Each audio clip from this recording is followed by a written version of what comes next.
Hello, and welcome to Required Reading, the podcast that revisits the most impactful books from our childhood. I'm your host, Erin Bowles. I am a writer, actor, and comedian. And our guest today is Enor Bishop.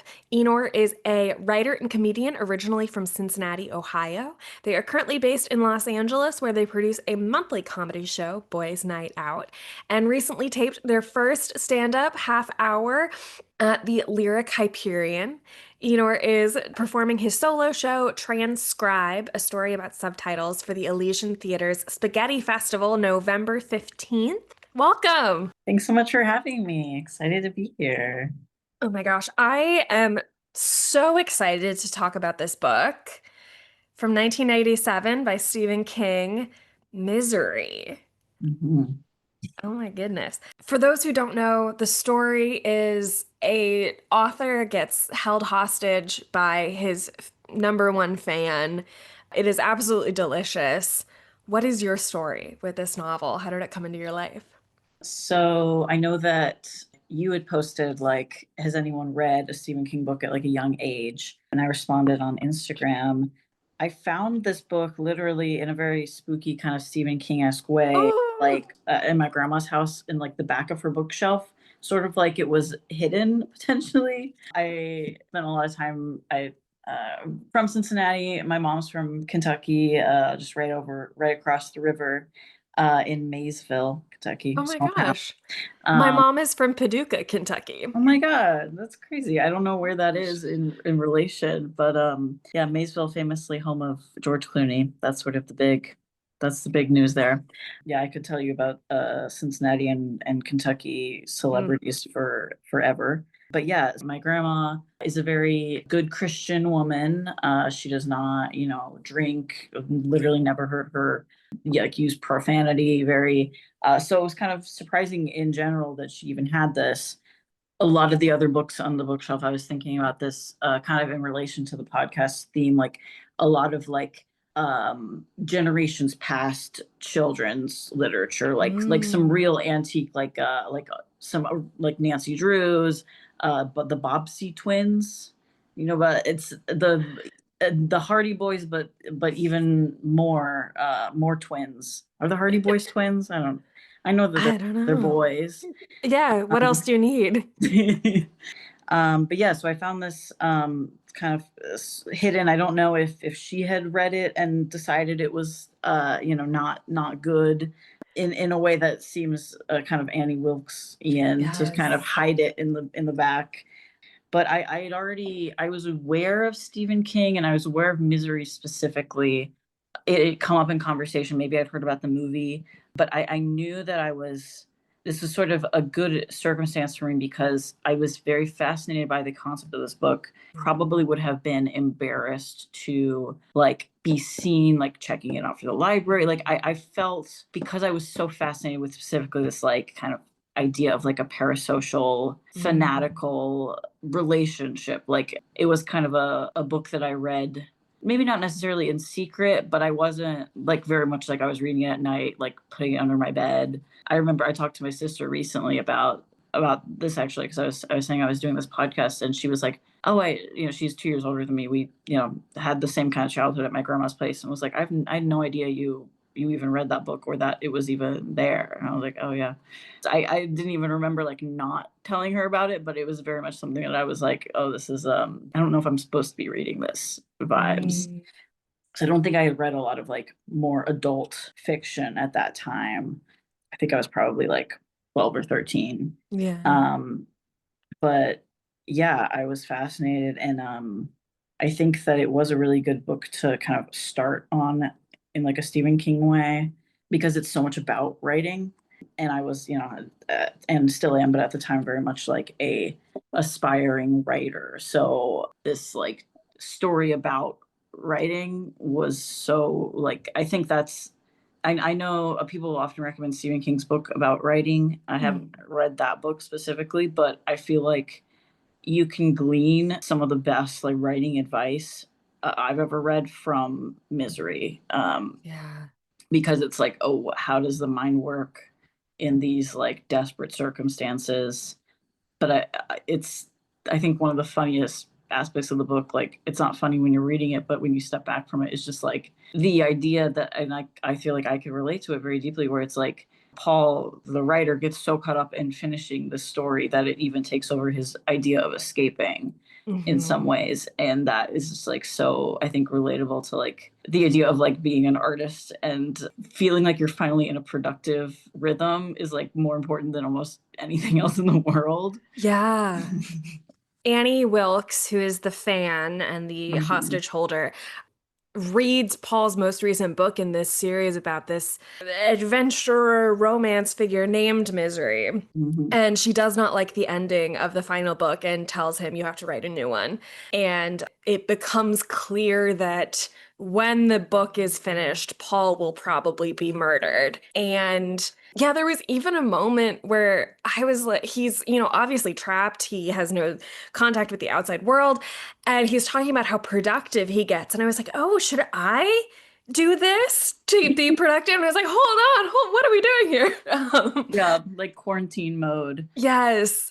And he talks about like, I used to write a page a day and now here I am writing 12, 13. you know.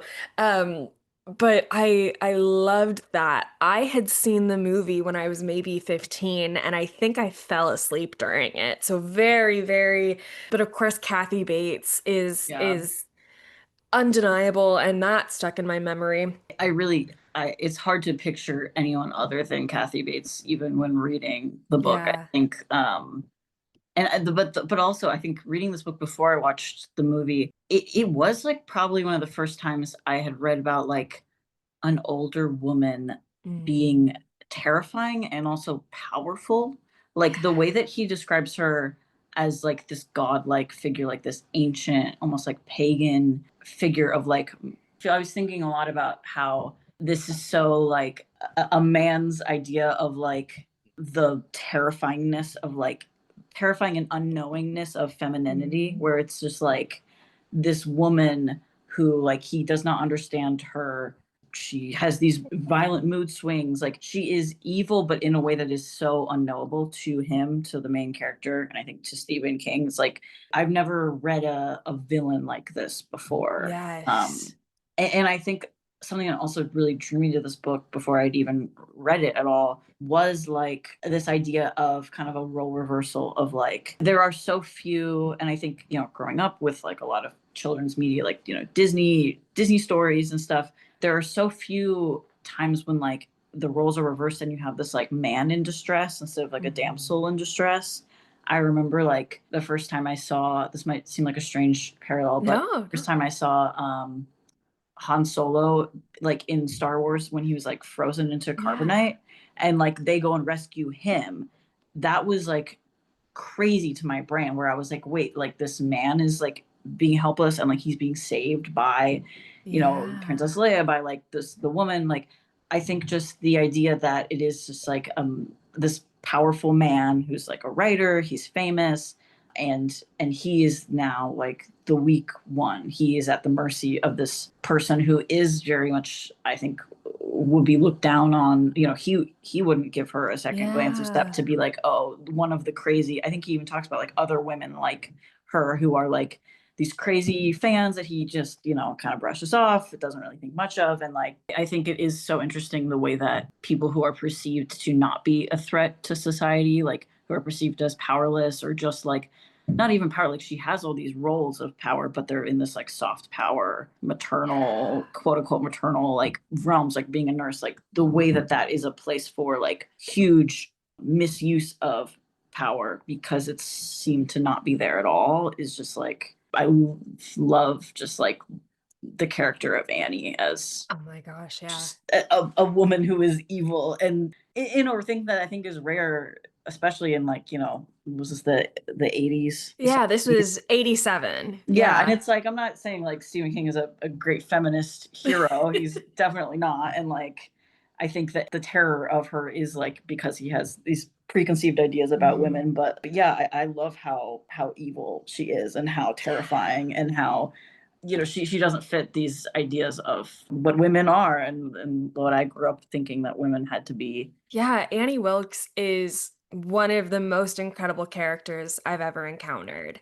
There are these images that are so strong in the novel. There's this axe that comes in and plays a big role. Even though reading it, that was not the most startling image to me. Annie is incredible and stands out in a way that she will always be with you, sort of no matter Hmm. where you go. And yeah, there's so much to dive into here, but I really loved and how you said it of how Stephen King is able to look at this fanatical relationship that, I mean, at this point, he'd been writing for, I think, or publishing for, I think, 13 years. I know this is his 21st novel. So crazy. Insane. And so I did some research on it. He said that this novel is a response to, he publishes like a fantasy novel a couple years Hmm. ahead.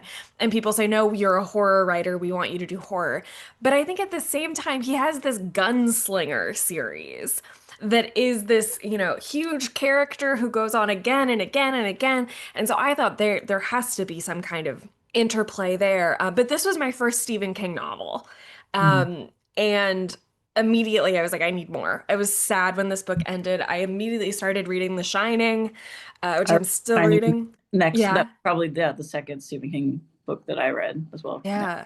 And you said that have you seen the movie? You hadn't seen the movie when you first read it. No, I think I saw the movie a few years ago for the first time. I did a double feature on a plane. I watched Phantom Thread and then Misery. Oh my And I think that God. there's an interesting thing there about like power dynamics and like power coming from unexpected places. Definitely interesting double feature if you're if you're looking for it. That is the most brilliant double feature. I am a huge fan of Phantom Oh, Thread, and man. yeah, I'm thinking about a line near the end where one of them says to the other is like, "Nurse me back to Yeah. health," and Hmm. ooh, It's like what if misery was consensual? That's exactly. yeah. It's misery, but everyone's in on it. Everyone's all Yeah. turned on by it. Oh yeah. Oh Yeah. my goodness. You hadn't read any Stephen King before this, right? This was your No, first. yeah, I was very much. I think I had maybe seen The Shining at like a sleepover. I didn't grow up in like like a horror movie Yeah. family. Like I was very much probably the opposite of that. Grew up Christian, pretty sheltered. Wasn't really allowed to watch like R-rated movies till I got older, kind of thing. A lot of control over the media I was consuming. So and I was also just like prone to nightmares and like had Mm, an overreactive imagination. So I would generally like I remember getting terrified by like the trailers for horror movies at like Blockbuster, throwback, right. going to Blockbuster physically. But like yeah, like a trailer for The Happening and my Shyamalan's, like I remember just like seeing that and like being terrified for weeks, just like so very much like I kind of would stay away from like scary Right. things. But I was always fascinated. Like I always wanted to know. So I would like read a lot of like movie plots on like Wikipedia and stuff. I would look them up because I was like, I need to know the twist. I need to know. Right. But I would never like watch the movies because I was scared of them. But like definitely like I would read a lot. I would be like, okay, Stephen King, what is this guy like? And Right. definitely look up a lot of plots of his books and movies to just like because I needed to know. Oh, I love that. First off, you said very overactive imagination, and that is something Mhm. that our protagonist says explicitly about himself as a Yes. child. Yeah. Which I love. And that this was sort of almost secretive for you Mhm. because so much of this novel is Paul hiding things under his bed, of collecting secrets, of Annie can't know what I'm doing and all of his ways to engineer and escape. And he does escape in the end, but minus a foot and minus a thumb. And of course, drastically changed. It's so good. It's Mhm. so good. Truly. And I love that this is like, I wouldn't say I know like the whole oeuvre. I don't think I'm using that word right. But like, Yeah, I would say for a Stephen King novel, I think it is exceptional that it is not like so tied to this like supernatural. Like, it is right, very like pretty much everything that happens in the book, it's taking place in like our world. Like, he has these visions and like these imaginations of her, but it's very clearly like that is his brain, which I yeah, think makes it even scarier because it is this, you can't be like, oh well, I don't live in the world with ghosts or whatever. yeah. I think a scene that was like I have a distinct memory of like reading it at night and needing to stop and put the book under my bed because I was like, this is too scary. I can't read this right now. Was Yeah.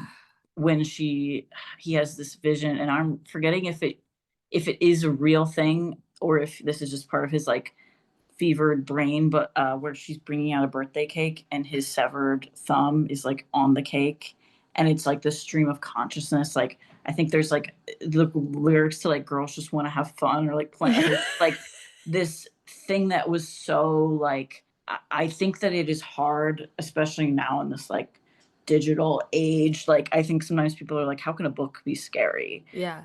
But it's like if you were seeing these images and like the way that he even changes, you know, the sentence structure to feel this like terrifying experience, like it was so visceral, and I like don't think I'll ever forget just like that image.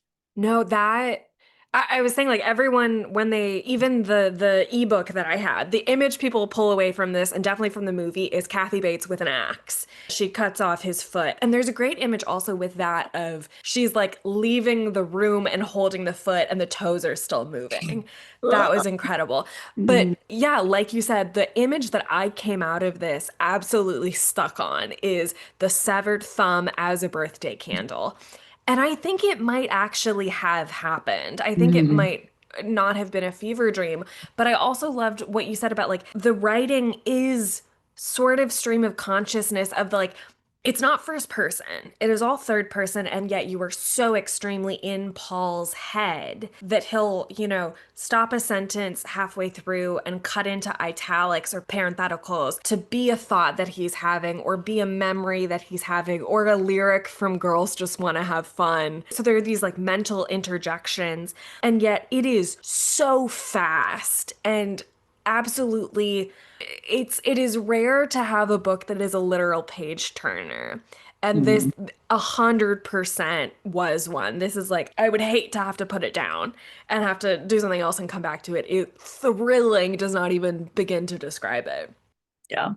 The thing that, and I'm trying to look up the exact term that he uses about like falling into the page, like finding the hole in Yeah, the the hole in the yarn. paper Yeah, opens. I Yeah. think about that still like creatively as like I said, like some of the best advice on writing that I've ever read. Yeah. In like it also we are talking about like how relatable it is and how Stephen King has written so many books.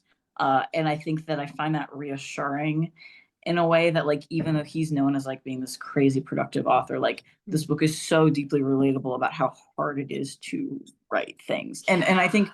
I know a lot the kind of the other part of this book that I didn't relate to as a child, but like it's definitely very personal for him about like addiction, and Yeah. he talks about how he's so productive in this situation because it's also like you know he's addicted to pain pills the whole time, but like he's not Mhm. smoking, he's not drinking, and like he has it's like it is in a way you know as much as it's a horror, it's also like this fantasy of having these decisions being made for you, like having these things be out of your control, and like the idea that you could create great art if only like you were out of the way. A hundred Um, percent. like you were saying, like I think reading that every time when I read, especially like that end part where he's like on this really productive, he's grinding, he's getting into this flow. Like I always do come after that, being like, I gotta become more disciplined in my life. I gotta I get gotta this done. grind. Yeah, I gotta do Yeah. The Paul Sheldon, you know, 90-day writing challenge. I don't remember how long he's there for, but I think he might be there for at least like 9 months. It's the spring when the first yeah. cop comes around, and that's a fantastic scene. Annie runs over the first police officer with a lawnmower. Hmm. There's so much to discuss there that this novel comes out in 1987. King is actively struggling with addiction, and at the end of that year, I think this comes out in June. In November, his wife stages an intervention. He goes into treatment. I mean, he starts, I think Carrie comes out in 74, and he says like, I do not remember the 80s. He wrote Cujo, and he's like, which came out 81. He's like, I have absolutely no memory of writing Cujo. And like I knew he struggled with addiction. I knew The Shining is about alcoholism. I didn't know this until I was, almost done with the book and researching that he was in the midst of addiction while writing it. Mm. He has such clarity on addiction as a whole, and yet to me, I was reading it and I was like, this has to be a degree of clarity that comes when you are sober, and it's not. And that is mind-blowing to me. No, that is fascinating. Like I think a lot about like how hard it is to make art about like the specific stage of life you are currently in. And that's fascinating. Like I think that again just makes it feel even more like a fantasy of like this idea that like what if there was this power beyond yourself that could stop you from even doing these self-destructive things, but also like, that is also a malicious entity's like kind of the struggle of like being of like self-actualizing, of being like, no, Yeah. I can't stay in this, like maybe it is sort of like the idea of like being in like a rehab facility where things are taken away from you, and the idea of being like, okay, well, I have to get out of here and live my own life, and what does that look like is very interesting. Yeah, there's I mean, you were talking about the supernatural elements, and I think that's in so much of King's work. And the exceptional thing about this is that everything in this could happen. Hmm. Absolutely none of this is impossible. And I think that's like the most effective, I think horror is not always, but often the things that are the most real. I think what's also interesting is that he lived almost all of his life in Maine. He has a brief interlude where he actually lives in Boulder, Colorado, which is right outside Hmm. where this takes place. And all of his stories are interconnected. There's, this fictional town of Castle Rock where most of his novels take place. But Misery and The Shining are outside. And Yeah. yet Yeah. is one line in Misery where she's like, "Oh, there's this hotel where a guy went crazy," which I loved. It's so Yeah. satisfying, those moments. But I love what you've said about some of the greatest like writing advice comes through this. I have his book on writing that I'm so excited to read one day, just haven't touched. Yeah, actually, same. I have that. I think I Yes. read one chapter for a class one time, and I'll get back to Yeah. it. But I think in one of my most recent episodes about Frankenstein, I talked with my guest about there are movies for movie people and then movies for everyone. And I think a big part of Paul's reckoning in this is that Annie may not be a writer, but she is the perfect audience member and she keeps him honest as a writer. There he writes the first chapter of this book that is the story within the story, and we get lots of chapters from, which I loved. That's like an ultimate favorite thing in fiction for me, when there's like a story within the story. I'm like, I'm there. I'm reading. When I see like the page that's like we're in the story within Yeah, the story, I'm always like, I got it. I gotta I get it. It's know. something about like knowing you're not gonna get the whole thing. It's like seeing only glimpses. I love it. I'm always obsessed with it. Yes, I was not only so enthralled by the story, but also I wanted to know what happened to Misery. And Misery is the protagonist's name within that. But he writes this first chapter and she says, like, no, this doesn't make sense. Like, you're contradicting facts that happened in the last book. And there's talks about, like, I can't think of the exact words right now of what could happen and do you believe what could happen, Yeah. and being in summer camp and proposing stories, and I Yeah. think that's really good writing The advice. idea of establishing rules and having to work within the rules you have established. Yeah. And I think it's this is the kind of book that I think only someone like Stephen King, who has already at this point had a long career being a successful Yeah. writer, can write about this sort of like, I think a lot of times creative people, when they achieve success with something, they can grow a resentment for it, or for the people Mm.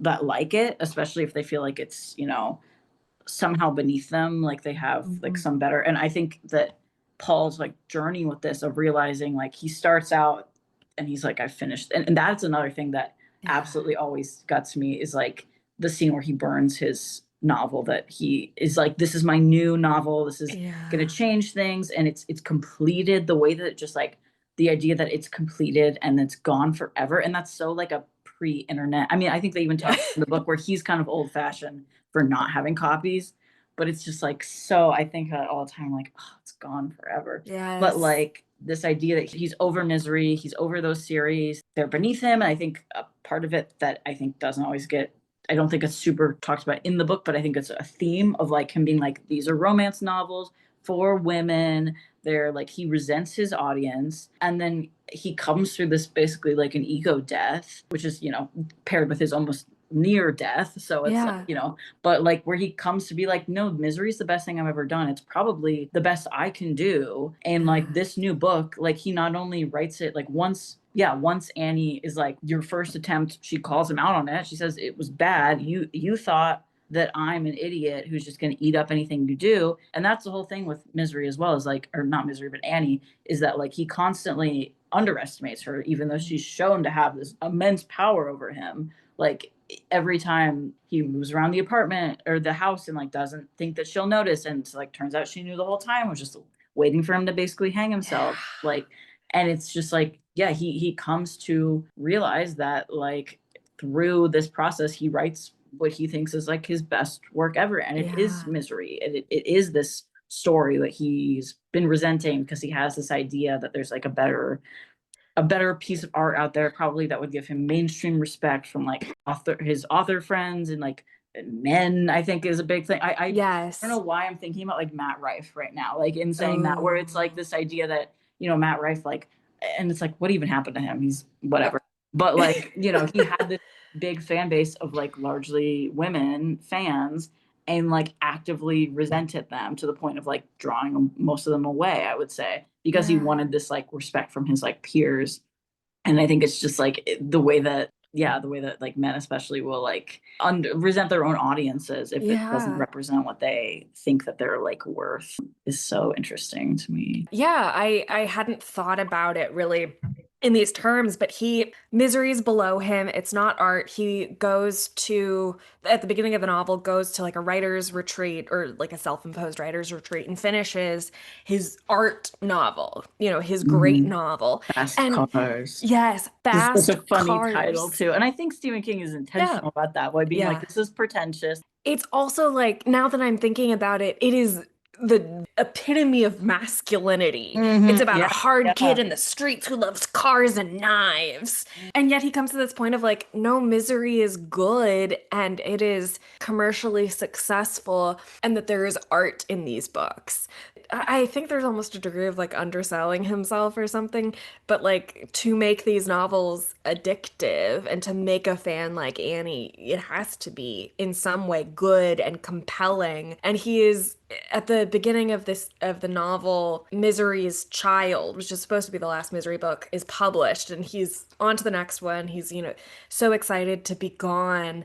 And yet when he is writing Misery's Return, he is sad to see her go. And like you said, the story within the story, Misery's child ends with Misery dying. And that's what Mhm. Annie is so upset about. And the whole time I am like, how is he gonna untie this knot? How is he gonna bring Misery back? You're so invested, and it is like a writerly thing. How are you gonna untie this knot? Yeah. Yeah, within the, and I love, because she mentions watching these like cliffhanger soap opera basically at the movie theater that she would go to, and how they would often basically cheat by like ending things on a cliffhanger and then starting the next week, basically like pretending like that didn't happen for the ease of the story. And I found that so relatable, of like, she was talking about being a child watching these movies and being so mad that they didn't follow the rules they established. And like, Yeah. that's so like, I think I've always loved storytelling as like a framework, as like this puzzle box. Like I used to always love like specifically like going to see like Pixar films because Yeah. they were so intricately planned, and like you could always trust that like everything that was set up would be paid off. And I think that I've always been like that person, like after a movie, that like can't stop talking about my criticisms of it, like from a story structure that Mhm. can be kind of a buzzkill at the end of like a movie. And I think I'm usually right, like I will Yeah. stand by it, but it's also like, yeah, people don't always want to hear that, like when they're just seeing a movie that they like. But I'm like, but that thing didn't make sense, and this thing, and it's like never from like a, I used to watch, Cinema Sins, like YouTube is the thing that you'd watch. And like, that's so like a nitpicky, like being like, there's a plot hole here, blah, blah, blah. But like, I always see it as a thing of like, it actually excites me to talk about things that I don't like about a movie or story from like a structural perspective, because I'm always like, okay, well, what would I do? How would I change it? Yeah. And like, I love that. Like, I never see that as like a criticism for no reason. Like, I am like always trying to like think about how I would change a story to be more effective and to follow the rules that the story itself has established. Like, I think Yeah. that's, yeah, I think that's like such a storyteller brain thing. And I think it is interesting how Misery, or how Annie is always like, she's like, well, I'm not a writer. And I think that, and Paul talks about how he's like, she isn't interested in like, I'll try to tell her about craft. Like, Yeah. he will talk about things and be like, I think he talks about having like, like writing students that were like, that would be like drooling for these like tidbits about his craft and his routine, but she's so uninterested in the process. She just wants the result. But I think like you're saying, that is like, she is like the perfect audience member in that way of like, she is just ready to consume what he's putting out, as long as it is in good faith, essentially, if it's following the same Yeah. rules. And we talked about parasocial stuff, but I think that's Mhm. another thing that at the time, I think you had to be someone like Stephen King. You had to be like a huge star to receive that kind of like crazy fan thing. And like now, and especially like, when I was growing up, like when I was reading this book, I really related to it from like the level of being a kid and like having these, obsessive, growing up like, in like the 2010s, and like that was like this huge burst of like fandom culture. Yeah. And like that would sometimes, sometimes it was just based on, franchises and characters. Sometimes it was around, real people, like the directioners, the believers. It was always like, these were real people that we were all like so invested in, and Yeah. like writing fanfic about, like, and it's just all these things where it's like, and I think it's like that way of how horror could explore things that people are ashamed, or like things that are hard to understand. But like the relatability of like being like, no, like I do wish I had some kind of, I have this feeling that like if I just met this person, we would be great friends. And it's like, well, how could I force that to happen? And it's like this fantasy. And it honestly reads like a fanfic at the beginning, in this Yeah. like real like self-insert fanfic where it's like, I was driving along in my little town, nothing ever happens, and a car crash. But is that my favorite author in the car? Like that sounds like a, like they sold me to One Direction fanfic, like where it's like this idea of like happenstance bringing people together. Like, I remember Yeah. working like my first summer job in Ohio, and just like, daydreaming like to pass the time, and being like, what if like my favorite YouTuber just happened to come into, the snack stand at the pool that I was working at.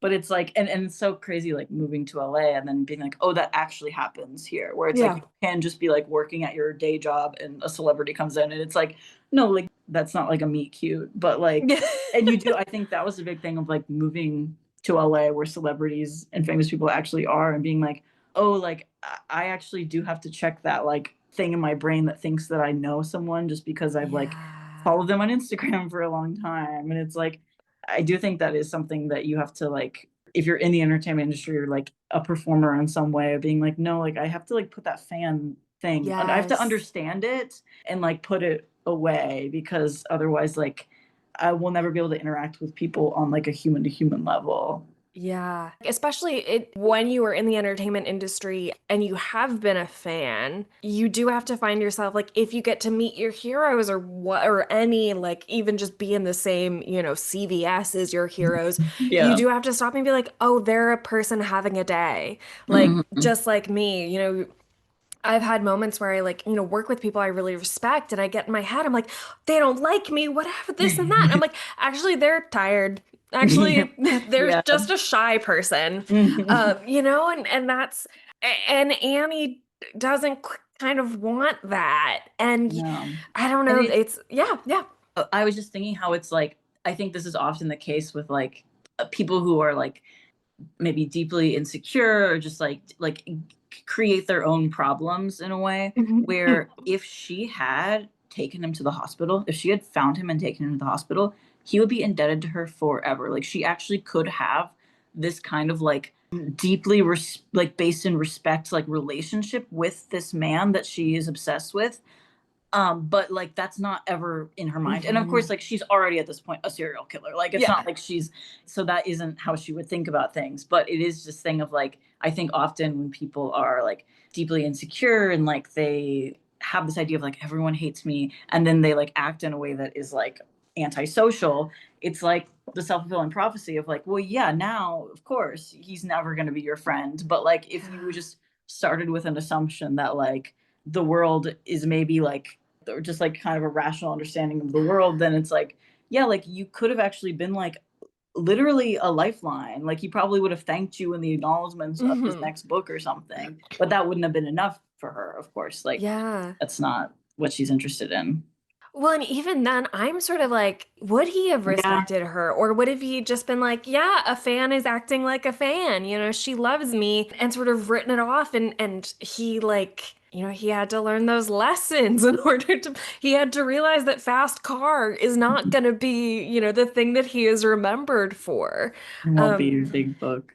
no, and I knew of Stephen King as this like hyper productive writer and so revered, and I think I had this in my head of like he can't be that good, and he is. No, like he, and it's, and I've read a small handful. I think I've read Shining, this, Carrie, and then I've seen like other movies Yeah, of stuff. But like it's like I know that there are definite like misses yeah, in his work, but like no, like he is like, it's really phenomenal, like the way that he communicates and like paints a picture. And it is, yeah, I think it's like, I don't know, I'm always interested in like, I think that usually people that go like either filmmakers or writers that go to these very dark places, I think they're often very kind of like quiet, soft-spoken hmm, people.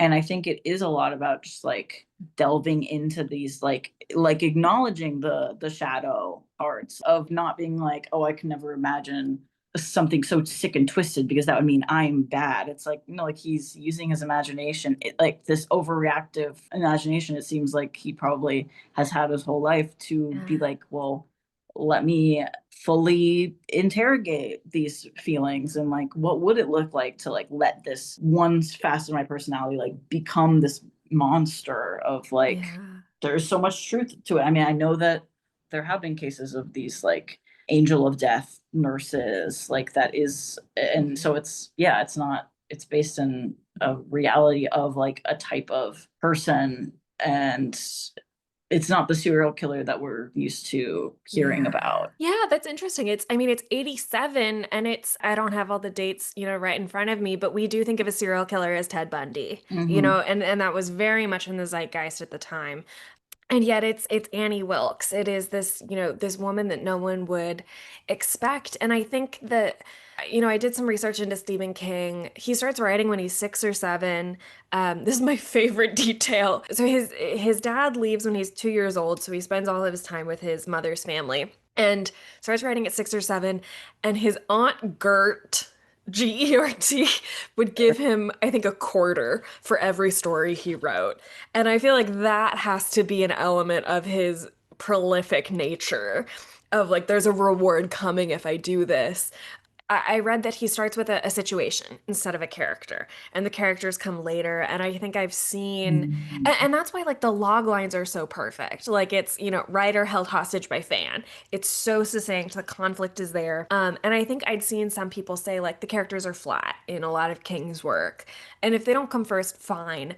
But these are some of the richest characters, the most interesting dynamics, the most wonderful escalations. I was reading it and be like, how am I only 25% of the way through this book? How is there more to come? And it is so quick moving and yet so microscopic in the moments, in the details, in the escalation. It is so granular and yet never dull. You are never like, come on, let's move it along. It is, yeah, it's gripping. It's thrilling. It's an incredible piece of writing. No, and I think it is like a testament to like how great works come from like, even if it's self-imposed limitations of Mhm. being like, this story is taking place in a cabin or like in one house, basically two characters the whole book. And like I know it's been adapted to like a play. I think like two Mhm. times it's been adapted to like a stage Yeah. play, which makes sense. Like I think that it's like this is a character piece essentially. Like this is like a character study of two people. And yeah, it's like there's so much richness there. And like talking about like the first time a police officer comes and you're like, well, Mhm. there's no like how she's done for. Like what is, and it's like I think even the reader has this idea of like Annie's this big tough lady when a man is literally like in a wheelchair Yeah. in front of her, like can't move his legs. But like, oh, it's a police officer. Like she'll like what's she gonna do? But like then she gets on the riding mower and just destroys this cop. And it Yeah. is like this, you want her to keep going, like when at the very end when she seems maybe unkillable, like Yeah. she's not in the room that Paul thought she died in, and like you do think, you're like, yeah, I don't know if she can be killed. I don't know if she is a person or just like a creature of like darkness. And Yeah. it's really great. I was thinking about another aspect of Yeah. like talking about this, like how it is in some ways like this fantasy. And I think it ties to like again the idea of like this is like such like a maternal villain. Like this is like Mm. she embodies these things about like femininity and like this, and I think that it's something that is just sort of like unremarked on, but like it is like when he's in this productivity Yeah. like he's going at it, she's feeding him, she's and the whole time she is a nurse, she is nursing him, she's caring for him. And it's like I think that's fascinating as well, where it's like he's like, oh, I'm so productive right now, like I'm not drinking, I'm not smoking, also all your material needs are being Yeah. met. And that's just very interesting. Like I think it's often talked about the way that these like men in history, especially writers, will Yeah. like be credited for all this productivity. I wonder if this is the case for Stephen King. He has this Yeah. great productivity. Who's cleaning his house? Who's making his meals? Like I have to think that there's some, invisible labor going on there. I think it's so fascinating, this idea of like he hates her but needs her at every Yeah. moment of this story, and like she has made it that way, and I think she revels in that. And that he could not, have his finest work if it hadn't been Mhm. for her. And yet I love that you said that about how it's sort of like caretaking, because immediately in my mind was like Thoreau was writing Walden and Yeah, taking his laundry to his mother yeah, exactly. immediately. No, and it's just that's history. That's like every like great man. There's someone doing his laundry and Yeah. yeah, making his breakfast every morning. Yeah, and Annie has this wonderful backstory of she is a nurse, she is this angel of death. I love the breadcrumbing of her backstory of Mhm. every once in a while she'll go like, they put me on the stand in Boulder, and that's all you get. And it keeps going. I mean, the progression is fantastic. And I think the dialogue is so sharp. I think a Mhm. hallmark of a really great writer is, they said this in film school of like when you can cover up the names on a script and still Mhm. tell who's saying what. Annie, for all her villainy, doesn't like curse words, is very, Mhm. PG. She's always using the word cockadoodie. And I found like that it's a hallmark of a really good writer. I would find myself like I would drop something and I'd be like, "Oh, jeepers," which I don't think she ever says, but No, but it's yeah, in it gets that in you. vein. Yeah. Yeah, no, and I love that. I love that aspect of it.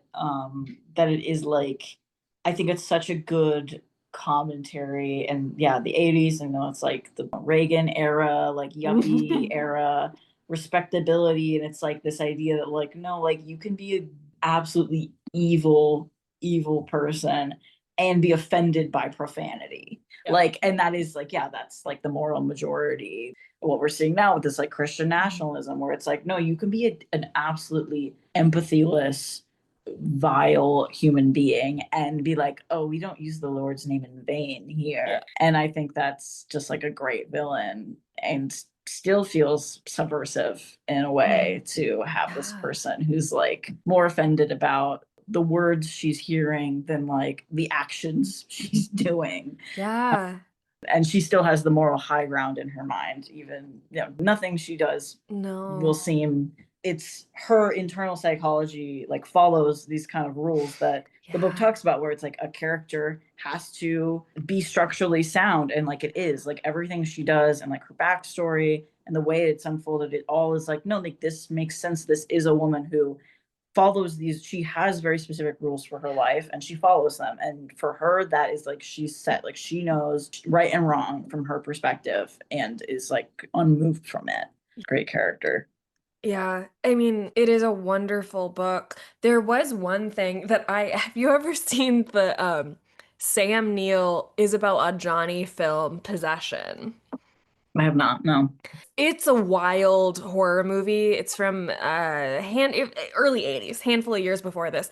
But there is a scene where Isabel Adjani cuts herself with an electric knife, and Mm. Annie cuts off Paul's thumb with an electric knife. And I was just like, that it's got to be a reference to this one random 80s Mm. movie that I've seen. But it's again, it's like it's the most mundane thing. It's, Mm. she and there's and you can certainly read an element of maternalism and domesticity in using a kitchen object if Yeah. you want to read it that way. Yeah. Absolutely. Oh, I love this book. I think the ending when he's basically he's has PTSD but also is like Yeah. struggling to write after. I love the way he describes, and again, this is just like Stephen King writing about writing, which is I think always great. Like the way that he describes getting those first like shreds of inspiration for a new story and like the hope that that brings him. I think that I have experienced that in my life of like being in this stretch of like kind of like a creative drought, and then like having that feeling of like it's almost like a new crush, you know? It's like Yeah. you're like, oh, another story I get to tell myself, and like little inspiration will strike you in that way. And I do love that it is like maybe a rare hopeful ending for Stephen King, where Yeah. he is moving forward as a writer, and maybe this next book, it probably won't be fast cars and it won't be misery either, but it's something that's probably more true Yeah. to him and like more real. And yeah, it's like was it he sees like a boy with a raccoon, I think. Yeah, I think And it's like yeah. that even that, like you were saying how fast cars, it's like macho, it's cars, it's manly, and like this is like a boy and a creature, like there's just Yeah. something gentler about that. And yeah, I just love, I do think about that a lot when I'm starting to get like a creative idea. I think I remember the way that he describes it, where it's like you're finding this hope and you're like sort of beginning to see something, and like hopefully you can like find the hole in the page and Yeah. dive in. I love that description of getting into a flow for writing. Yeah. It is a rewarding experience to start writing and then it's an hour later and you didn't notice the time go by. It is it's wonderful that this is a book about writing and for writing that is actually rewarding for everyone to read. Everyone can love this book. Yeah, I think that's a really hard and rare needle to thread. I think that this was one of the first books that like when I finished it, I was like, I want to hear what other people have to say about this. Like, Mm. and that was like, I think one of the first times I like went on the internet looking for like book reviews, because I was like, I have a lot of opinions about this book. I have a lot of feelings about it. And I want to know if other people do. And like I was also, very self-consciously as a kid, like wanting to like think of myself as like an intellectual, as like a good reader. I'm reading adult books. Like, and so I was just like, I think one of the first, I was forming my opinions Yeah. and being like, wait, I want to see like if these opinions are similar to like the consensus. And I think I read some like really great reviews where they talked about like the way that this is a book about writing. And I think I definitely just like have taken messages from this book like Yeah. forward as a writer myself. Absolutely. Well, I guess it's time then for the final question. Would you consider this required reading? Yeah, I mean, I think that's been this whole podcast. We just go back and Yeah. forth, going like, it's so good. Like, Read I this book. really, yeah, I do think that, especially if you're someone who doesn't like to read like self-help books or like nonfiction, like because I hate any book that's like telling me what to do. But like, I think that this book is great in sort of, it's a thriller, it's horror, but it also like tricks you into learning about the creative process. So I would definitely recommend it. Yeah. If you can't read The Artist's Way, maybe Yeah. try this. Yeah. This will probably take you less than what, 12 months or Oh my however gosh. long. Yeah. Well, thank you so much for doing this. Yeah, of Is there course. anything you'd like to plug? Of course, your show on the 15th of November. Yes, yeah, that would be my big thing. Only thing I'll be plugging right now is Elysian Spaghetti Fest, November 15th at 5 p.m. My show Transcribe, the solo show. It's going to be stand up, some storytelling, some character stuff. There might even be a song in there. So yeah, I'm really excited. It's going to be part of the idea of the Spaghetti Fest is for new works. They like ask you like, what's your big creative swing? And so this is definitely like a big new venture for me. So I'm really excited about it. So hope some of y'all can check it out. My gosh, wonderful. Well, thank you so much. I'm gonna turn off the recording if that feels good. Amazing. Yeah. Thank you.